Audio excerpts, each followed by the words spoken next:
Bam Rodriguez might actually be unstoppable. He just had a spectacular knockout victory this past Saturday against Pedro Guevara. He knocked him down in the third round twice, including a massive uppercut that ended the fight. He just dominated him. Bam's actually a really scary fighter for a guy his size. He walks his opponents down, traps them on the ropes, and just goes to work. And he's also a complete fighter. Great hand speed, great footwork, great defense. He has a good resume too. Just beat Juan Francisco Estrada back in June, a knockout victory. Then before that, knocked out a really good fighter in Sonny Edwards in the 9th round. Every fight at flyweight and super flyweight, he's the favorite. And the best part is, he's 24 years old. He probably has another decade of just straight domination, could probably win belts all the way up to featherweight. Being 21-0 with 14 knockouts, he's getting better at every fight. He started off pretty young, won a belt pretty young. I get these smaller divisions aren't the most respectable, but the way he's actually destroying his opponents, the way he's just looking like a complete fighter, like I mentioned, is what really makes him impressive and a top 10 pound for pound fighter. I probably have him top 5 pound for pound, but he really needs a good test lately.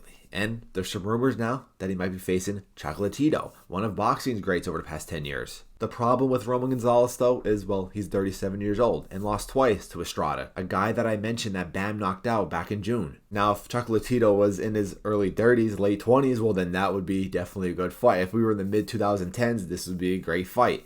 But right now, I think that Bam would win. I don't know about a stoppage. I mean, Chocolatito only has one loss by knockout, so maybe he'll have the chin to stand, but probably get outboxed by a guy like Bam, who's just a complete fighter. But the fight that everybody wants to see is Bam versus Inoue, a fight that I think is just too early to have and unnecessary.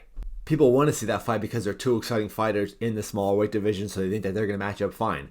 Inoue is a bigger, stronger guy, more experienced. Inoue could probably outbox him and stop him. I think that if Inoue is to fight him now or within the next couple of months, Inoue stops him. I mean, where's this fight going to be? Is it going to be a bantamweight where no titles are on the line? I mean, Inoue controls the super bantamweight division, and of course, Bam controls the super flyweight division. Who's going to move up? Who's going to move down? Alrighty, I mean, how's that fair?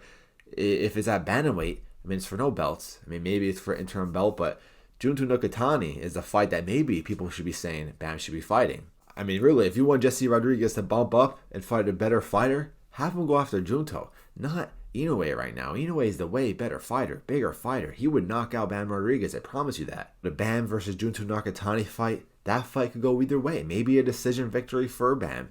What I really like about these smaller divisions, though, is they're getting a lot better over the years. That's because a lot of them have a lot of activity, a lot of them have more power now, a lot of skill. But let's hold our horses with Naoya Inoue. I want to see Inoue go up to actual featherweight, fight Nick Ball, fight somebody at featherweight before he bumps down to fight Bam for no reason. Maybe a good money fight already, could get a couple million from that, but Inoue could get a couple million whether he's fighting in Japan or fighting somebody else at featherweight. What Bam Rodriguez should be doing right now is trying to hold down the junior bantamweight titles, try to win another belt on it, and then bump up, and then maybe fight Junto for a super fight, or try to take some belts at bantamweight. But he is really unstoppable. I really mean that at flyweight and junior bantamweight. His performance yesterday was amazing. That uppercut was incredible. Perfect timing against a pretty good opponent as well. But like I mentioned, trapping him on the ropes, walking him down at a weight division, that's small. I mean, that's very good. Very good.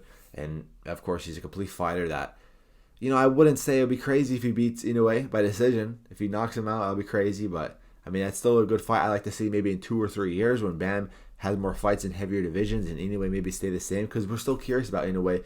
How far could he go? Is he maxed out at his weight? Does he could only bump up one more division? I don't know.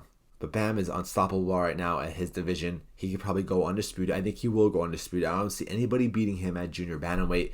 So, hey, we'll see what happens.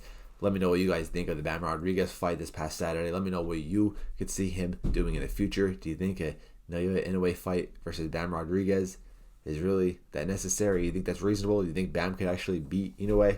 I don't know. Maybe Junto Nakatani if he really wants to bump up. Let me know what you guys think. Make sure to subscribe. Best boxing content on YouTube. I'm out, guys. Peace.